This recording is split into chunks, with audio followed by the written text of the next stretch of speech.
no one thinks the same way you do. Hold on, think about that for a second, because I used to not actually believe that. If I could solve a problem, I just assumed everyone thought the same way I did. It's not true. And the more you can hyper-personalize your approach to the individual, the more results you will get working with other people. It sounds like a lot, but I promise you, you can do it, and maybe AI can help. From the Soar Studios, this is the AI to Uplift Humanity podcast. I'm Justin Brady, and today I'm joined by Jamie Librot, the Director of Talent Management at Sabert. Jamie, thank you so much for being on the show. I appreciate it. Oh, thank you, Justin. I'm excited to be part of it. So there's a really cool angle here. You happen to know the founder at Soar. Of course, he's the former Ancestry.com guy. You met him when you guys were working at Gallup, I believe, right? We were. Yeah, so he has this interesting perspective that he shared about your sales approach. But we have to back up, because this is going to be a very, very dense interview, a lot to pack into this. So we have to back up first. How did you wind up, and we're going to talk about why that's impactful. You were the top salesperson at Gallup for strengths coaching and consulting and that kind of stuff, which is very impressive. Mm-hmm. And there's a very specific reason you were the top salesperson, because you understood how to talk to every individual based on their own strengths. That in and of itself could be an hour-long interview. However, we have to back up a little bit, or go forward a little bit and give a little context for why sales into HR, because right now you're in HR. So tell me about that transition, and then I have a ton of questions about sales and strengths. Sure, absolutely. So I knew that my purpose is to be an educator. I love teaching. I love developing people. I love that moment when you see the light bulb go off. So when I applied to work at Gallup, I passed the interview for both sales and consulting, and they offered me both jobs. I said, which one pays more? And it was sales, of course. So, whatever job I've ever had in my life, I've turned it into a teaching job. So when I would go to clients, I wouldn't go there to sell. I would go there to understand the problem and to have them see what the solution was themselves. And then we would just put a dollar amount on the solution. But ultimately, a great consultant puts themselves out of a job, because you help the client fix the problem, but in a sustainable way where they could then fix it forever on their own. So then I was pitching Gallup services to Sabert, and I met the global head of human resources, and he asked if I would want to come on board full time to do employee engagement and strengths training and other great things. And it seemed like an exciting opportunity to just focus on improving one company versus what I had done in the past, which was help many companies at the same time, but couldn't quite go as deep in a consulting capacity. So I've really loved being in-house and getting to be part of that ongoing solution now. Yeah. I understand that, because years ago, I was doing PR stuff. I mean, I'm still doing PR stuff, but years ago, communications and PR, but I also had an obsession for work culture and how employees were treated. And I was talking to a branding person. I'm like, I feel like I have two different personalities and two different kind of jobs I'm doing. And he was like, no, you really don't, and working with him, we figured out that I like to amplify the best ideas, people, companies, and entrepreneurs. And it still applies whether it's a consultant in a PR role or it's like an employee at a company. It's the same thing. And it sounds like, in a way, that's kind of what you're saying. So you have this very clever, and this is why I wanted to talk about HR before we go back into sales. Sure. You have this I was scouring LinkedIn, and there was a video there, but also Paul told me, you have this very clever way to get around this remote meeting and training, like apathy. I don't know if apathy is the best word, but like, at this point, when people join our Zoom call, I'm like, oh my gosh, that's the last thing I would rather. That's the last thing. Right. So you found this really engaging way to connect with people on these remote trainings and these remote meetings. Can you explain that? It's super cool. Yeah, absolutely. So the more serious the topic, the more important it is to gamify. And even though we're adults, we still like to play. And even when I was in consulting, I would meet with CEOs of Fortune 500, FTSE 100 companies, and the more serious they were, the more I would make my presentations fun. because gosh, they get bored of hearing the same thing all the time, and it didn't resonate as much. So what I started doing when we were all stuck at home for COVID and we got sick of Zoom meetings and Teams meetings was I mailed toys to people. And it was something that would create some excitement and some mystery, like, oh, what are these Jenga blocks for that with random words written on them? What are we going to do with these? And I would put candy in there. They're like, what are we going to do with the candy? Well, it turned out the candy was just for them to snack on, but there was nothing creative with the candy. I just think chocolate buys your attention from your audience. Heck yeah. But what I did is I wanted to make the point from David Marquet's book, Turn Your Ship Around, that the amount of control you can give people has to be in proportion to the amount of clarity and competence they have. Yeah. So I sent them Jenga blocks that said control, clarity, and competence, and they had to build almost like Stonehenge, where it was, the pillars on the sides that made up the walls were clarity and competence, and then the ceiling was control. And so I had them build it like the model that I was showing them, and then they pulled out the clarity wall, and the whole thing crumbles down in this really satisfying clanking, collapsing sound. And the point was, when people don't have clarity, they don't know what their goal is, you can't give them control. The whole thing will fall apart. And then they rebuilt it. We had them pull out competence. Again, if people don't know how to do their job, you can't give them control yet. It's not kind. Some managers think that giving people power immediately is showing trust. It's not. It's setting people up to fail. Sure. But if you wait too long to give people control, then it's really frustrating for people, and that feels like micromanagement, and you're wasting your time as a manager. Because if someone's clear on what they need to do, if they've got the ability to do it, don't hold them back. I love that, because you get it, the minutia of leadership and learning other people, how they work, and focusing on what we're going to talk about next, their strengths, is actually, it's extremely difficult. But this zooms out and says, look, there are three major components here, one of which is on top, obviously. And the one on top is what again? Control. Yeah, control. And then there's clarity and competence underneath. So you remove either one of them, the whole thing crumbles. That really does, it's two strong pillars. Obviously, there are a lot of variables in great leadership, but that makes so much sense, because I remember when I was working with some students and I was saying, here's your goal, because I trust, as I was talking off podcast, whatever we call that. I like to trust people. I used to be bad at that, and I feel like I'm better now. And I ran into this problem. I had these students, I put them on a goal. I said, you can do it, push. And then it just drove them crazy, because I was being clear, I was communicating, but they didn't know how to do this stuff. They didn't have competence in it, and it really made them mad and frustrated. So it makes a lot of sense. I love how simple this is. And can we put like that diagram or that video on soar.com under your show notes page? Sure. Okay, we'll make sure to get that there so people can see this and experience it. So this is interesting, because what you are identifying, and this is kind of your thing, is really uniquely understanding individuals and their strengths.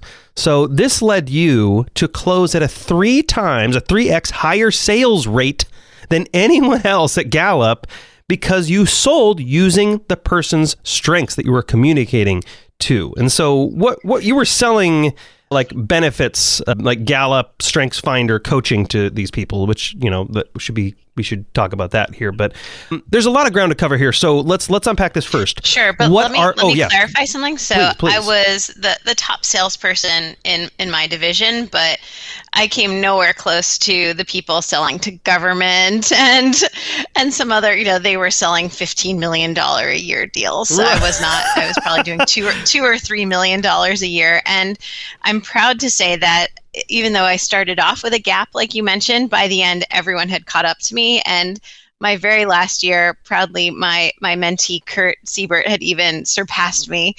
And because I thought it was really, this is, I think, where the teacher in me comes out too, is that anytime I would come up with objections and good ways to overcome them, I would write it down and send it to everyone. That's so cool. if someone in California signed up for the program, they would tell their friend in New York, and then that would be my new person. So and this is why I post my exercises that I come up with on LinkedIn, why I'm so happy for you to share it there is, I think that there's so much for all of us. There's so much work that we all need to do on this topic. I can't possibly do it alone. And the more we talk about uplifting humanity using strengths, the better that'll be for me and everyone in this industry. And I think right there, you have communicated why some leaders don't want to grow their teams like this, because they don't want people learning how to do what they do better than them. And that takes a lot of self-respect. It takes a lot of confidence to be able to do that, knowing that one day people might catch up with you. And that is the mark of a great leader, but so many leaders don't get it. So I do appreciate you putting that in there.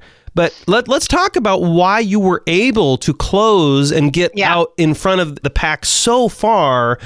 But again, I think it would be helpful to unpack this slowly. Let's talk about strengths first, because there is just an understanding of, are you talking about just muscle strength? Are you talking about just your strength? You are talking about strengths within the framework of kind of Strengths Finder and the Gallup research and that stuff. Right. Can you go into that a little bit? Right. Absolutely. When we talk about strengths, we're talking about what you're naturally inclined to be good at. So everyone's brains are wired slightly differently. And if you tap into that magical combination that is the same shape as the synaptic connections in your brain. So in your case, Justin, you're really good at building deep, trusted relationships with people. And I've got the opposite strength. Instead of close relationships with a small group, I build lots and lots and lots of relationships that maybe don't go quite as deep. But for me, I'm the queen of the cocktail party. I could walk up to absolutely anyone and start a conversation, but then after it got too deep, I'd feel uncomfortable and need to turn it over to you. That's where you're going to shine, So if I tried to be like you, I would fail. If you tried to be like me, you'd fail. But if we team up together, and then we could conquer the world. Right. We can make anything happen. And so how many, because Gallup is the company that owns like the Strengths Finder system, Don Clifton, that whole, his company. Right. How many strengths are there? Because this is kind of, we've both done the Strengths Finder assessment. I know my strengths, you know your strengths, but not everybody listening has. So how many strengths are there? And really briefly, how is it determined which strengths you have? Yeah, absolutely. And there's a lot of assessments out there, but Clifton Strengths is by far my favorite. I'm certified in a few others, but I try to use Clifton Strengths anytime I can. And so Don Clifton spent 40 years studying 2 million people and found that there's 34 strengths that describe 99% of the population. So if you take Strengths Finder, and I think it's about $20 for your top 5, then you'll take a 20 to 30 minute online assessment in any of 30 languages, and you will find out what your top strengths are, your greatest areas of potential. And I promise I don't get anything anymore for people who sign up and take Strengths Finder. It's just, I really believe in it, even just though I don't get paid to. Just the benefit that people are being helped. Yeah. Yeah. So and so it's about combination, right? Because there's like a such and such million chance that you have the same combination of everybody else. And of course, all these strengths are extremely unique. And your ability to perform and your ability to, like you said at the cocktail party, that's what really opened my eyes, is that people really, really think differently from each other. I kind of assumed, I see the solution to this problem, the curse of knowledge, right? I see the solution to this problem. Clearly everybody else does. Or clearly everybody thinks through this problem the exact same way I do. And that truthfully could not be any further from the truth. Right. And there's a term for that called the mirror image fallacy. And with my New York accent, mirror is a word that I really stumble over. But MIRROR, the mirror image fallacy. And that is the concept that at our core, we assume others think just like we do. And it takes a tremendous amount of work to think differently. So I applaud you for getting to that point. And that's when we stop making assumptions and we start really asking people, hey, in that email you sent where I was deeply offended, what did you actually mean to do? What was your intention? And when we find out what people's intentions were, people's intentions are usually good. More often than 99% of the time, they're well intentioned. And something that I really live by, Indra Nooyi, I don't think she came up with this when she was CEO of Pepsi, but she made it famous. She said, "Assume positive intent." That's good. And that's a life-changing way to think. Because when you assume someone had good intentions, then you relook at that email and you say, okay, if they didn't mean to insult me, if they actually had positive, what were they trying to accomplish by sending? Why did they take the time to sit down at their desk and write that email to me? And better yet, I'm going to call them and ask. Yes. And you'll find that they, even though you were offended, that, like I had someone offer a job to someone I really care about, and he was deeply offended because he thought it was a step down for him. Oh. But these people, but the person who offered him the job does that job, thinks it's the greatest job in the world, that who wouldn't want that job? And so it was, it's just different ways to look at jobs, Yeah. I'm glad you tapped into that. This has been a theme on my other podcast that like a lot of people who are very successful in life just pick up the phone a lot and get directly in front of someone to cut all the lack of clarity and lack of communication out entirely. I just spoke to Kara Golden, the CEO of Hint, and then also Vicki Brackett. She's a remote toolbox leadership lady, and they both talk about that a lot. Just pick up the frickin' phone. Right, it's, right. It is amazing. Like so many times there have been emails I've received, and I give most people the benefit of the doubt, but there are emails I receive and I immediately think like, what a jerk. But then I call them or I assume better intent. Turns out, as you said, it was a positive thing on their end and I was reading it wrong. So I want to ask like the obvious question is strengths-based selling, like you just communicated earlier very well. If I was at a cocktail party, I'd do this. Justin, if you were at that cocktail party, you'd do this, which was dead on. But I think for most people, that seems like magic, right? Like you can't, are you like a human lie detector? Do you see through people's soul? Is your strength, seeing into someone's soul? So how do you figure out someone's strengths to begin with? Are there clues you're looking for? Is there a process you can take us through? How does that work?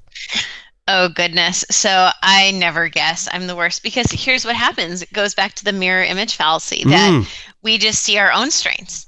When I've played that game with people before, I say, okay, guess what this person's strengths are. And they just guess their own strengths every time. And so it doesn't work. So I would ask them, and I would start off the call.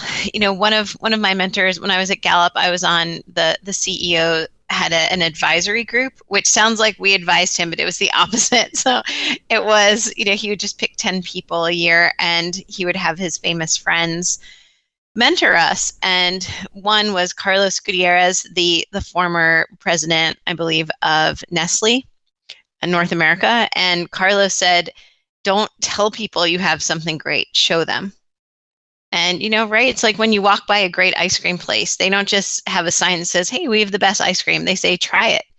And because they know it's so good, if you try it, you're going to think it's great. So instead of telling people how great strengths was, I said, look, tell me what your strengths are. I'll show you what it's like to have a conversation with a strengths coach and what I could do for your whole organization. And so I would ask them and I would try to connect with them and show them that I understand them. And something that I come back to, and yes, I have a master's degree in organizational psychology from Columbia, but actually I think the best learning of my life came from Oprah Winfrey when on her very last episode, after 25 years of being one of the world's most successful journalists and on-air personalities, Oprah said her very last words to her audience were that in 25 years of interviewing everyone from kings and queens to death row inmates, the one thing every person she interviewed had in common was they had a need to be understood. Wow. And that's why they would come onto television and tell their deepest, darkest secrets in front of everyone. Wow. Millions of people, because they want to be understood.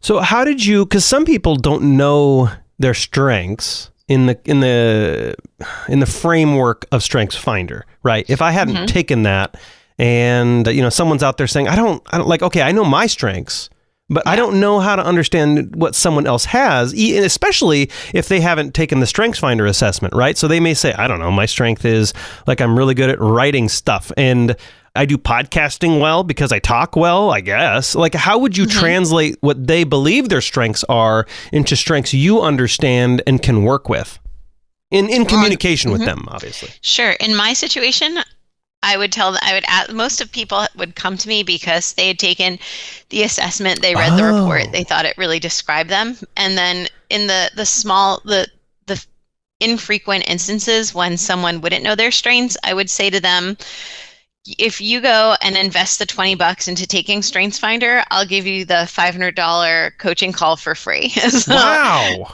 Let's make a deal. And, so that they were investing to, Jim Clifton, the CEO of Gallup, didn't believe in giving away free books and free codes because he thought that there needed to be that two-way investment, that someone else was if they needed to put in the effort, the $20 and the 20 to 30 minutes in order to show that they were really in it.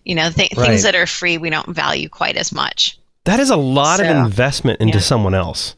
Like what you did is a lot of investment to. So this leads me to the other question: is the utilitarian in me, because it's not just about sales, right? Everyone to a degree is in sales. You're selling as an HR person ideas to help people improve, right? It's not really so the utilitarian in me, because there is one in there, says, okay, great. It's ultimately not about someone getting me. It's about the product. Why can't people just see that? But I mean, that's just not true. So what is the best process to go through if someone doesn't know someone's strengths? They're not coming to the table like that. Is there a baseline of how they can quickly understand someone else and kind of how you said it, help them with their need to be understood? Yeah, I would just ask them. Just start the conversation with, what are you looking for? What's important to you? And I think if you're selling to them, if this is going to be a longer term thing, then there's no reason why you couldn't ask them to take strengths. But if you're in HR, like I am now internal for a company, I've had my entire team who I work with, my peers, they've all taken StrengthsFinder because I need to know what I need to give them for them to be successful. I need to know when I should pull them into a conversation because they're the most talented person to do that. They have a talent I don't have, and I could really benefit from utilizing their strength. So I would say take it. I mean, there's other assessments like DISC that's a lot simpler. There's only 4 types of people in DISC. I mean, you could be a D, you could be an I, you could also be an ID, or so maybe it's 16 total, but really there's 4, and their whole idea is that you could guess what someone is by looking around their office, by listening to how they approach the phone call. Do they start by saying, "Good morning, how's your day?" Or do they jump right into business? And yeah. But no matter what, I think there's more than 4 kinds of people in the world. And with StrengthsFinder, there's 33 million combinations of your top 5. So you really can't guess, which is why it just goes back to just asking them. Wow, that is a good distinction. Yeah. So even though you have the training, you can't properly guess people by looking at them. You have to do the background. You have to do the work. Yeah. I've done more than 10,000 hours of strengths coaching, and I would never guess, especially because you've got 2 extremely rare strengths. So it's very unlikely that I would have guessed that you have activator and command, because activator is something like 29 out of 34 and command is 34 out of 34 in the world. So there's something like a 2 to 5% chance you would have had those strengths. If you got to know me enough though, Jamie, over time, you'd definitely see activator. Be like, dude, calm down. So this is interesting. I'm assuming like this is applied to pretty much everything you do then. You probably use this strengths-based mindset in everything you do. You just talked about how you use it with your current team right now. So really quick note on that. Like, I think from a surface level, if you don't understand how important it is to... I'm trying to say this in the right way. Let me back up. I can help you here, Justin. So go right ahead. So tying together what you're talking about with uplifting humanity and and the mirror image fallacy, I think there's this other concept of just the fundamental attribution error, that when we look at other people, we see the little mistakes they make as a fundamental flaw in who they are. Wow. And in ourselves, we forgive it as a mistake. So that jerk who cut you off in traffic, they're a horrible person. They don't care about others. They're selfish. But when I cut you off, oh my gosh, I'm so sorry. I'm a nice person. I just made a little mistake. Right. I didn't see you there, So, and I think to uplift humanity, it all ties together. We need to understand people. We need to see their intentions. We need to ask why instead of just guess.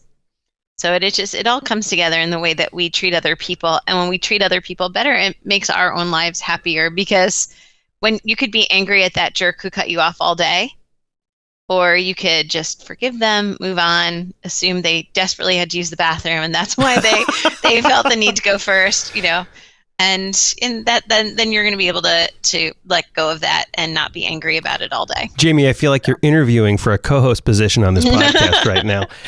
One of the things that really kind of opened my eyes to how important it is. And I think, like, to a basic degree, people out there are thinking, I can't possibly understand someone else that quickly. I would push back on that, because I used to be very, as we discussed off podcast, I used to be very, like, I did not see anything any other way than the way I saw it, period. End of story. And I watched this show. It's a long story, but I watched this show called Lie to Me, and on CBS. It's about the life of Paul Ekman, who was a real human lie detector. And so I got kind of a little like, this can't be real. And so I researched the guy a little bit. Turns out there's a lot of basic stuff that if you are just hypersensitive and you listen to people and you listen to every word they say and watch body language, you really do understand them a heck of a lot better. It is amazing how you can start seeing through someone's soul, and you can see intent if you just hyper focus and hyper listen. And so I would push back on anybody saying, Jamie, I can't possibly understand people as quickly as you do. I would push back on that and say, yeah, you absolutely can if you apply yourself. I think some people might think, though, Jamie, it sounds a little bit like maybe you're manipulating people a little bit. But, what you said earlier is that people want to be understood. You were just helping them understand themselves, and you were understanding them. Yeah. Paul Allen, who you mentioned earlier, tells a really funny story about that, because that's a concern I had, that it might be unethical to let salespeople go to get master's degree in psychology, because there were times that I would ask my husband, can I say this to this person, because but Paul tells a story because his first 7 strengths are all about strategic thinking, and he would get hundreds of emails a day. So I realized that anytime I sent him an email and the title of the email was idea, he would open it instantly. And when I started doing that, he started replying so much faster to my emails every time. And I started to feel uncomfortable, like, oh my gosh, am I being manipulative? So I said to Paul, do you know I'm doing this?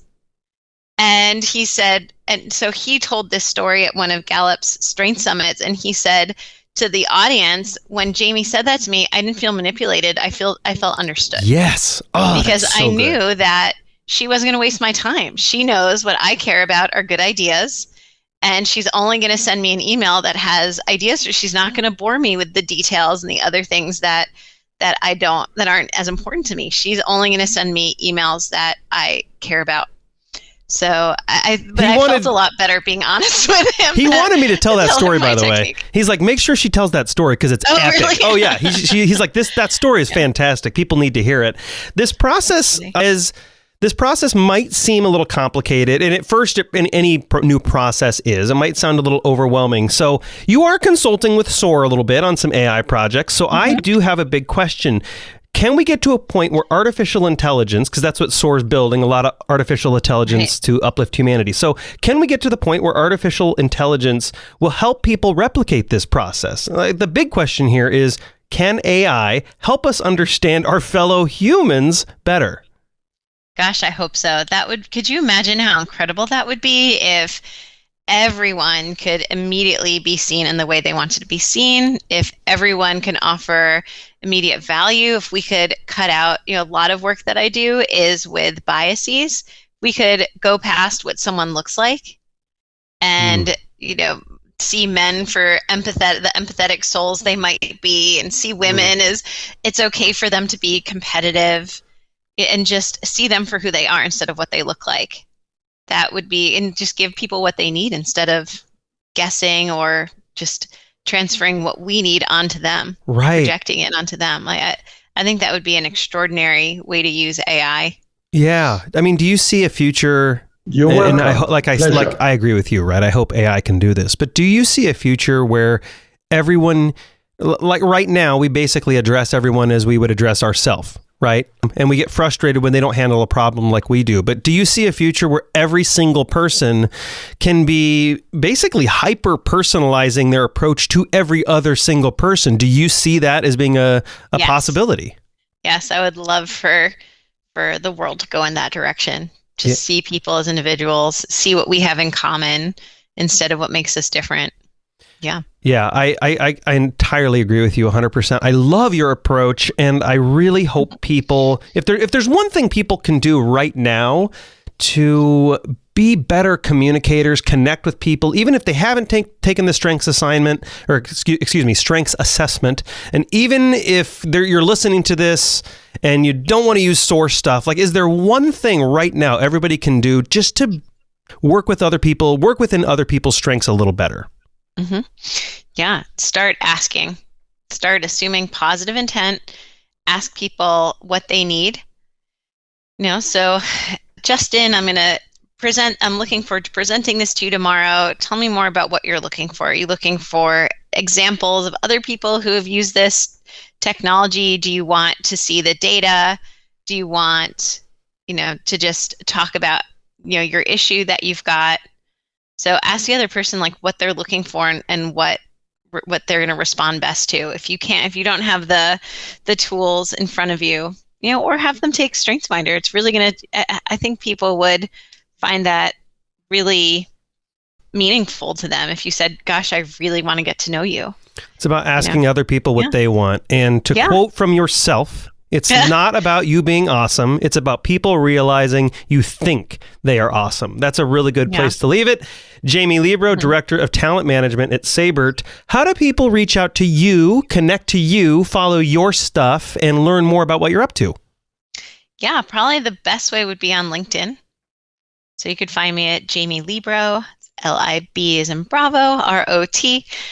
And and I'm just jamielibro@gmail.com. You can reach out to me there as well. And we will definitely post that in the show notes, minus the email address. We won't post that in the show notes so you don't get a bunch of like spam, weird stuff. Sure. Jamie, thank you so much for spending time with me, for spending time with the listeners, and helping us uplift humanity.